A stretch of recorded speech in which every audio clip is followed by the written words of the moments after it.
Hello student, welcome you back in this physics video. Let us to start today's topic. Do you know that what you will call that vector which is obtained by the addition of two or more vectors? So as we are known that it is the addition laws of vectors. Okay, there we said that we are having triangle of vector addition. So there we have that if the two vectors are taken in same order, so they are added together and we are getting this resultant vector. So resultant, what we were going to call that vector which we obtained by the addition of two or more vector, that was resultant vector. It was resultant vector.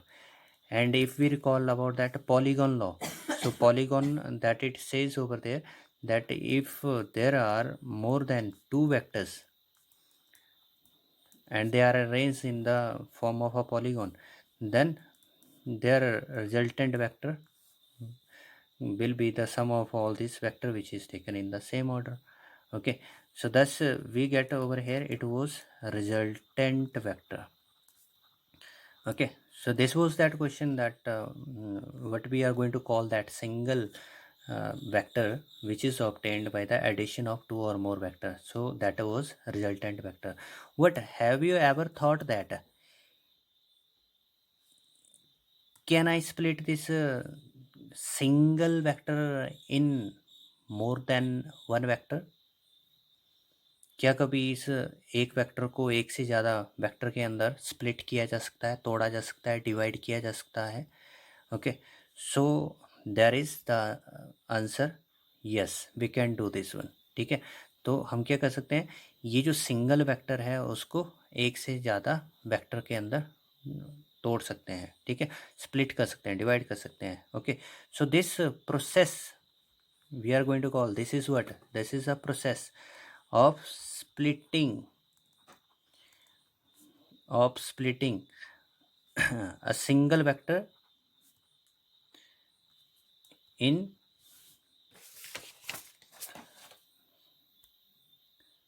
two or more vectors. Okay, so this is known as resolution. ठीक है, तो resolution क्या बना हमारे पास, अगर हम क्या करते हैं सिंगल वेक्टर को एक या एक से ज़्यादा वेक्टर के अंदर ब्रेक कर देते हैं तो उसको क्या कहते हैं, रेजोल्यूशन. लेकिन जब हम एक से ज़्यादा वेक्टर को ऐड करते थे तो उससे क्या बनता था हमें, रिजल्टेंट. और अगर हम रिजल्टेंट को तोड़ेंगे तो उस प्रोसेस को क्या नाम देंगे हम, resolution. What now what we are going to call those vector which in which we are splitting this single vector, तो उन वेक्टर को क्या नाम दें हम जिसमें हमने इस सिंगल को ब्रेक किया गया. ठीक है, so we are going to call these vectors. ठीक है, सो दैट टू और more vectors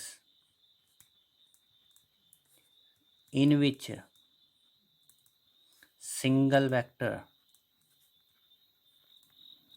is broken or is divided known as component of vector. ठीक है, तो इनको क्या बोला जाता है, कंपोनेंट ऑफ वेक्टर्स बोला जाता है. So what is component of vector, तो वेक्टर का कंपोनेंट कहने का मतलब हो गया वो वेक्टर जो हमने सिंगल वेक्टर को स्प्लिट करने से ऑब्टेन किए, उनको बोला गया है कंपोनेंट ऑफ वेक्टर. ठीक है, और अगर हम एक सिंगल वेक्टर को ब्रेकअप करते हैं तो उससे हमारे पास दो या दो से ज़्यादा वेक्टर बन जाते हैं.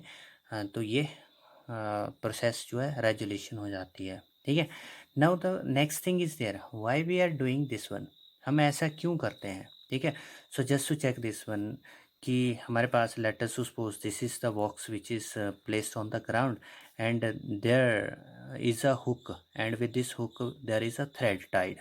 ठीक है, ये क्या है, हमारे पास एक बॉक्स है जो ग्राउंड के ऊपर लाई कर रहा है और उसके साथ एक हुक है जिससे एक थ्रेड है. ठीक है, now we are going to apply the force along this thread. ठीक है, तो हमने क्या किया, यहाँ से उसको पुल करना शुरू किया तो ये जो फोर्स है वो किसके अलोंग लग रही है, अलोंग द थ्रेड लग रही है. लेकिन what how this object will move, ये ऑब्जेक्ट कैसे चलेगा, so we will find over there this object will slide over the surface. ये क्या करता है, इस सरफेस के ऊपर इस ए पोजीशन से नई पोजीशन पे चला जाता है। So this is at new position, it reaches over there. ठीक है, now we have applied the force at an angle with the horizontal. ठीक है, तो ये जो हॉरिजॉन्टल सरफेस था उसके साथ हमने क्या किया था, ये जो फोर्स थी वो एक एंगल के ऊपर अप्लाई की थी। What there is the motion which is along the ground, उस हॉरिजॉन्टल डायरेक्शन के अलॉन्ग मोशन हो रहा था। ठीक है, so now what made this motion along this horizontal line. ठीक है, ये अलॉन्ग द ग्राउंड किस वजह से हुआ। So there we will say कि फोर्स का एक कंपोनेंट है, मतलब कि फोर्स क्या है, ये वो सिंगल वेक्टर है जिसको अब हम क्या करेंगे, उसके कंपोनेंट में तोड़ने वाले हैं। Why to break, so that we can know its effect in those different direction. ठीक है, तो इसलिए ये जो फोर्स है इसका एक कंपोनेंट क्या कर रहा है, इस हॉरिजॉन्टल के अलॉन्ग एक्ट कर रहा था, उसका एक पार्ट जो था वो किसके अलॉन्ग एक्ट कर रहा था, हॉरिजॉन्टल के अलॉन्ग, जिसकी वजह से क्या करता है, ए से बी की तरफ शिफ्ट होता है। ठीक है, and there is a part of this force which lift it up little bit. ठीक है, तो ये इस फोर्स का एक छोटा सा पार्ट क्या करता है, उस बॉडी को थोड़ा सा ऊपर की तरफ भी उठाता है। ठीक है, तो इसलिए हमारे पास यहाँ पर जो सिंगल फोर्स है उसके जो इफेक्ट है वो दो डायरेक्शन में प्रोड्यूस हो रहे हैं। ठीक है, so thus we divided this single force into its component. ठीक है, तो thus there is the requirement of this splitting of that vector, means resolution की ज़रूरत यहाँ पर हमें पड़ रही थी। Okay, so much more that we will discuss later on. Thanks for watching this video, have a good time.